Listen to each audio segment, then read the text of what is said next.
Welcome to the current development of the Untitled Tower Defense.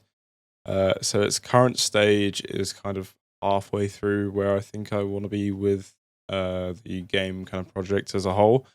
Hopefully, I can get it kind of polished and finished for my kind of deadline and get it on a game website like or Itch or Steam or some sort of store or something like that, as I'd like it, since it's my kind of final uh, end of year 3 at university kind of game, and I've had a lot of time to spend on it. I'd really hope I can get kind of a good kind of published project at the end of the game. So welcome. We're currently in the editor for the game on the main level. That's the only kind of level at the moment. Just as I didn't really think there was much point making more than one level just for the development phase. It does have a lot of assets in it at the moment, just as I kind of needed to. Each turret needs kind of assets to be able to see what to work with and give me ideas and kind of go from there. As I'm not just doing the gameplay programming for this, it's more everything else and as many free assets as I can use, or if I can work with people to get free assets. But let's go into level 1. So there would usually be a kind of intro scene and a level select, but just for here, it's just the kind of development scene we've got here. So to begin with, we have our money up here. I'm obviously testing this right now, so I have a lot of infinite money, just so I can spawn as many as I want. We have the round number up here, so it will tell us how many rounds we're on. So each time an enemy wave spawns in, that is a round, which will then go to the next round as soon as you kill them. We have lives up here, which when the play gets to 0, it will end the game. When the turrets get to the end of the map, you start off with 2. It's just kind of a very simple. You have chance to fail, but things could go wrong. And we have an enemy count, so we've got a wave of skellies that have spawned in down here, which should be 15. And a round will start when we finish this round. It will start. So for our main turrets down here, we have a kind of base class archer.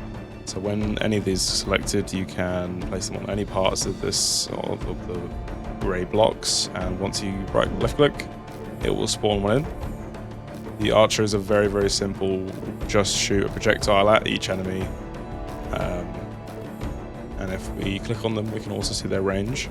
You can see how far they can shoot, and it comes up with a HUD which you can either upgrade for 100 or sell for 50, so you get half of what you spent back. Or you can spend it again to get a upgraded version.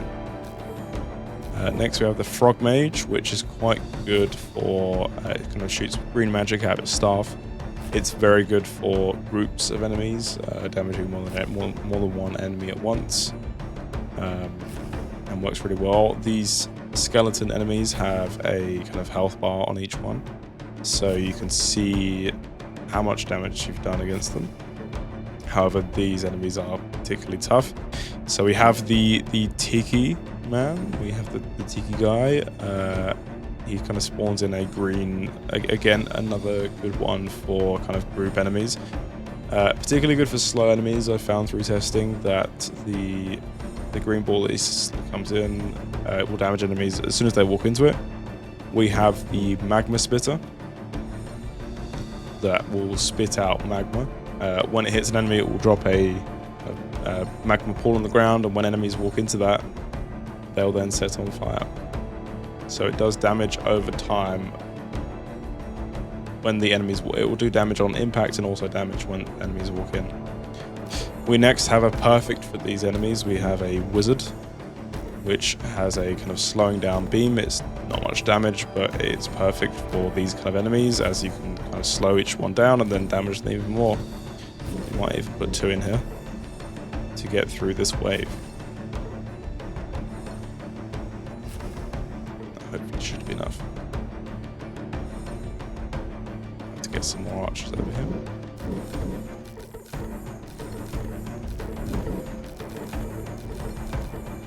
There we go. So as I'm kind of in this situation now where I've got too many turrets I don't want, I can now click and so I get half my money back. So next we have the rock throwing character. This is a perfect character for kind of long range, will damage multiple enemies, but really good for singular ones, as the rocks he throws can go for quite a while and do lots of damage. You see here he kind of summons rocks out of the ground and throws them at the enemies. That gets progressively more each time you upgrade it. So to help out my rock thrower, get some of these bomb goblins.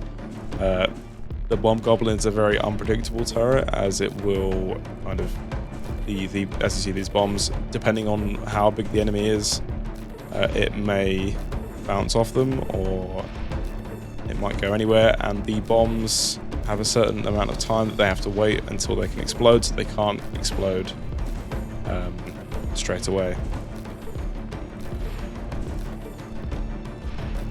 There we go. And the last turret in this current development is the priest. So the priest is kind of moderate range, and it's more focused again on multiple enemies. So the priest, there we go, it can summon a huge golden beam from the heavens that does damage over time. It's similar to the Tiki attack, however, it has a different kind of damage over time, as the Tiki, the green, will kind of spawn in for a lot longer, whereas this is shorter and will do kind of damage on that particular spot.